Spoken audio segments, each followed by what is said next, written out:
SSC के जीके/जीएस series में आप लोगों का फिर से स्वागत है। भारत स्वतंत्रता संग्राम 1947 तक। भारत छोड़ो आंदोलन का प्रस्ताव कांग्रेस कार्य समिति की किस बैठक में पारित हुआ था? तो वर्धा में। कांग्रेस कार्य समिति की वर्धा बैठक की अध्यक्षता किसने की थी? तो मौलाना आजाद ने। मैं देश की बालू से ही कांग्रेस से बड़ा आंदोलन खड़ा कर दूंगा, यह कथन किसका है? तो महात्मा गांधी का। भारत छोड़ो का नारा किसने दिया था? तो यूसुफ मेहर अली ने। भारत छोड़ो आंदोलन के समय कांग्रेस का झंडा किसने फहराया था? तो अरुणा आसफ अली ने। भारत छोड़ो आंदोलन किस तिथि को शुरू हुआ था? तो 9 अगस्त 1942। करो या मरो का नारा किसने दिया था? तो महात्मा गांधी ने। किस ऑपरेशन के तहत ब्रिटिश सरकार ने 9 अगस्त तक सभी बड़े नेताओं को गिरफ्तार कर लिया था? तो ऑपरेशन जीरो आवर। भारत छोड़ो आंदोलन के दौरान महात्मा गांधी को किस पैलेस में गिरफ्तार करके रखा गया था? तो आगा खां पैलेस। भारत छोड़ो आंदोलन के समय डॉक्टर राजेंद्र प्रसाद को किस जेल में रखा गया था? तो पटना के बांकीपुर जेल में। आजाद दस्ता का गठन किसने किया था? तो जयप्रकाश नारायण ने। हजारीबाग सेंट्रल जेल तोड़कर कौन फरार हो गए थे? तो जयप्रकाश नारायण और योगेंद्र शुक्ल। भारत छोड़ो आंदोलन को किसने अद्वितीय आंदोलन कहा था? तो सरदार पटेल ने। किस शहर की कपड़ा मिलों में भारत छोड़ो आंदोलन के दौरान लगातार 3 माह तक हड़ताल रही, जिसे भारत का स्टालिनग्राद कहते हैं? तो वह अहमदाबाद। किस वायसराय ने 1942 के आंदोलन को 1857 के सिपाही विद्रोह के बाद सर्वाधिक गंभीर विद्रोह कहा था? तो लॉर्ड लिनलिथगो ने। भारत छोड़ो आंदोलन को किसने अहिंसक गुरिल्ला युद्ध कहा था? तो सुभाष चंद्र बोस ने। बंबई में भूमिगत रेडियो स्टेशन की स्थापना किसने की थी? तो उषा मेहता ने। भारत छोड़ो आंदोलन के दौरान सबसे पहले समानांतर सरकार कहां स्थापित की गई थी? तो बलिया उत्तर प्रदेश में। बलिया में स्थापित समानांतर सरकार के नेता कौन थे? तो चित्तू पांडे। भारत छोड़ो आंदोलन के दौरान सबसे लंबे समय तक चलने वाली समानांतर सरकार कहां थी? तो सतारा में। तामलुक में स्थापित समानांतर सरकार का क्या नाम था? तो जातीय सरकार। भारत छोड़ो आंदोलन के समय किस 73 वर्षीय विधवा की पुलिस की गोली से मृत्यु हो गई थी? तो मातंगिनी हजारा की। भारत छोड़ो आंदोलन को किस नाम से भी जाना जाता है? तो स्वतः स्फूर्त क्रांति भी और अगस्त क्रांति भी। तो ए और सी दोनों। किस व्यक्ति ने भारत छोड़ो आंदोलन को एक विद्यार्थी किसान मध्यम वर्गीय विद्रोह कहा? तो डॉक्टर अंबा प्रसाद ने। भारत छोड़ो आंदोलन से कौन सी पार्टी अलग रही थी? तो मुस्लिम लीग, हिंदू महासभा और साम्यवादी दल, ये सभी ही अलग रहे थे। किसने भारत छोड़ो आंदोलन से अलग रहकर युद्ध प्रयासों का समर्थन किया था? तो सी राजगोपालाचारी ने। किस भारतीय ने भारत छोड़ो आंदोलन के दौरान महाधिवक्ता के पद से त्याग पत्र दे दिया था? तो बलदेव सहाय ने। भारत छोड़ो आंदोलन की जांच के लिए किसकी अध्यक्षता में एक जांच आयोग की नियुक्ति की गई थी? तो टी विकेंडन की। आजादी हमारी पहुंच में है, हमें इसे कसकर पकड़ लेना है, यह कथन किसका है? तो महात्मा गांधी का। भारत छोड़ो आंदोलन के समय भारत के प्रधान सेनापति कौन थे? तो वो थे लॉर्ड बेवेल। किस वायसराय ने गांधी जी के आंदोलनों को राजनीतिक फिरौती कहा था? तो लॉर्ड लिनलिथगो। गांधी जी ने किस घटना के विरोध में 21 दिन का उपवास शुरू किया था? तो ब्रिटिश सरकार की दमनकारी नीतियों के विरोध में। ऑपरेशन रूबिकॉन किस घटना से संबंधित था? तो गांधी जी के उपवास और उनकी संभावित मौत से। 15 अगस्त 1942 को आगा खां पैलेस में किसका निधन हुआ था? तो महादेव देसाई का। किस वायसराय ने जून 1945 में सभी कांग्रेस नेताओं को जेल से रिहा किया था? तो लॉर्ड बेवेल ने।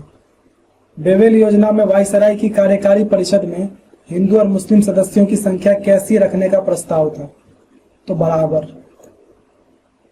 शिमला सम्मेलन में कांग्रेस के प्रतिनिधि के रूप में किसने हिस्सा लिया था? तो मौलाना अबुल कलाम आजाद ने। शिमला सम्मेलन के असफल होने का प्रमुख कारण क्या था? तो मुस्लिम लीग का विरोध। मौलाना अबुल कलाम आजाद ने किस सम्मेलन को भारतीय इतिहास में जल विभाजन की संज्ञा दी? तो शिमला सम्मेलन को। 1945 के केंद्रीय विधानमंडल के आम चुनाव में कांग्रेस को 102 में से कितनी सीटों पर सफलता मिली थी? तो 57 सीटों पर। सुभाष चंद्र बोस के राजनीतिक गुरु कौन थे? तो CR दास। सुभाष चंद्र बोस ने किस ऑस्ट्रियन महिला से विवाह किया था? तो एमिली शेंकल। जुलाई 1940 में किस आंदोलन का नेतृत्व करने के कारण बोस को कलकत्ता में गिरफ्तार किया गया? तो हॉलवेल स्टैच्यू हटाने का आंदोलन। किस नाम के इटालवी पासपोर्ट पर सुभाष चंद्र बोस ने काबुल से मॉस्को और बर्लिन की यात्रा की थी? ऑरलैंडो मेसोट्टा। किस देश में सुभाष चंद्र बोस को नेताजी की उपाधि दी गई थी? तो जर्मनी में। सुभाष चंद्र बोस ने जर्मनी में किस संगठन की स्थापना की थी? तो फ्री इंडिया सेंटर। फरवरी 1943 में सुभाष चंद्र बोस जर्मनी से जापान के लिए किस माध्यम से रवाना हुए? तो यू बोट पनडुब्बी से। टोक्यो में इंडियन इंडिपेंडेंस लीग की स्थापना किसने की थी? तो रास बिहारी बोस ने। आजाद हिंद फौज की स्थापना कैप्टन मोहन सिंह ने कब की थी? तो 15 दिसंबर 1941। आजाद हिंद फौज के पहले कमांडर कौन थे? तो कैप्टन मोहन सिंह। सुभाष चंद्र बोस ने 1941 में उत्तरी अफ्रीका से पकड़े गए भारतीय युद्ध बंदियों को भर्ती कर कौन सी सेना बनाई? तो द फ्री इंडिया लीजन। 4 जुलाई 1943 को रास बिहारी बोस ने सिंगापुर में आजाद हिंद फौज की कमान किसे सौंपी? तो सुभाष चंद्र बोस को।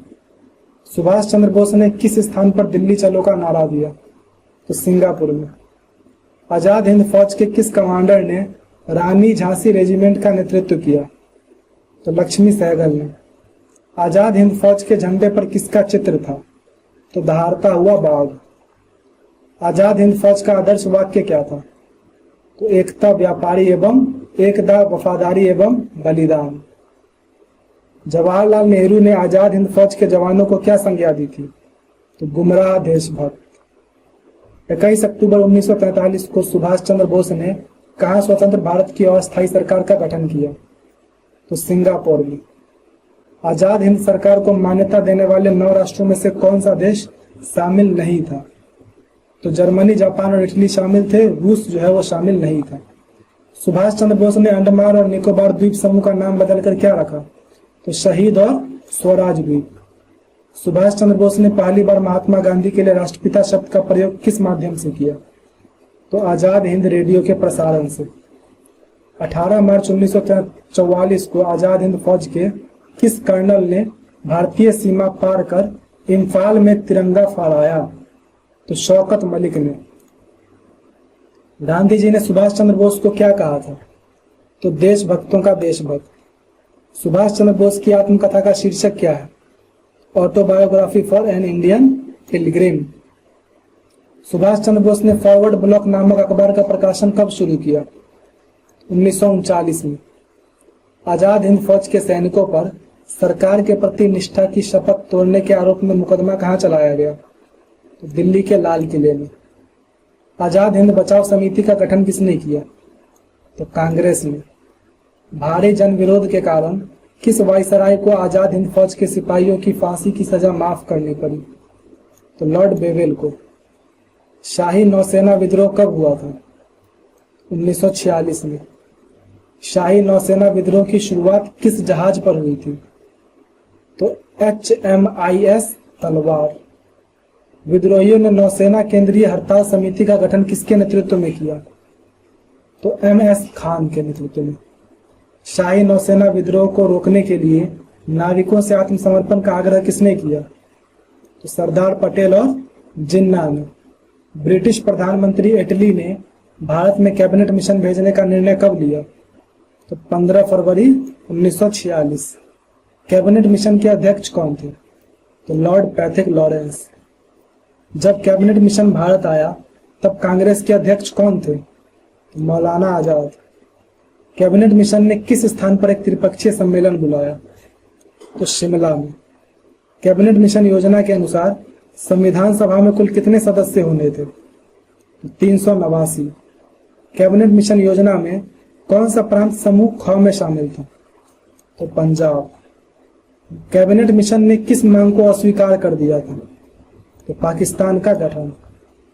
किस समाचार पत्र ने कलकत्ता के सांप्रदायिक दंगों को घृणापूर्ण रक्तपात कहा था? तो द स्टेट्समैन ने।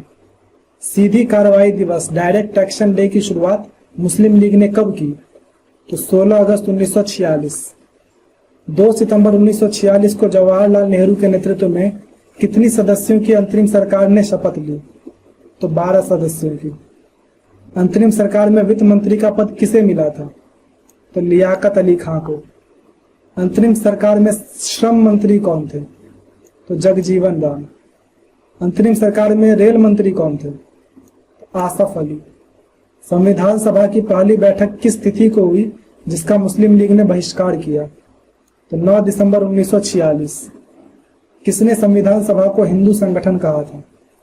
तो लॉर्ड साइमन ने। ब्रिटिश प्रधानमंत्री क्लीमेंट एटली ने कब तक अंग्रेजों द्वारा भारत को सत्ता सौंपने की घोषणा की? तो 30 जून 1948 तक।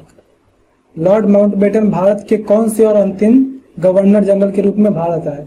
तो 34वें गवर्नर जनरल थे। लॉर्ड माउंटबेटन ने भारत की स्वतंत्रता के लिए कौन सा दिन निर्धारित किया? तो 15 अगस्त 1947। माउंटबेटन योजना को किस अन्य नाम से भी जाना जाता है? तो 3 जून योजना या 3 जून योजना। माउंटबेटन योजना का विरोध किसने किया था? तो मौलाना आजाद और पुरुषोत्तम दास टंडन ने। राष्ट्रवाद का सांप्रदायवाद के पक्ष में समर्थन किसने कहा था? तो डॉक्टर सैफुद्दीन किचलू। किस नेता ने विभाजन के प्रस्ताव पर कहा कि कांग्रेस नेतृत्व ने उनके आंदोलन को भेड़ियों के आगे फेंक दिया? तो खान अब्दुल गफ्फार खान ने। भारत के विभाजन के लिए किसे सर्वाधिक उत्तरदायी ठहराया गया था? तो जिन्ना को।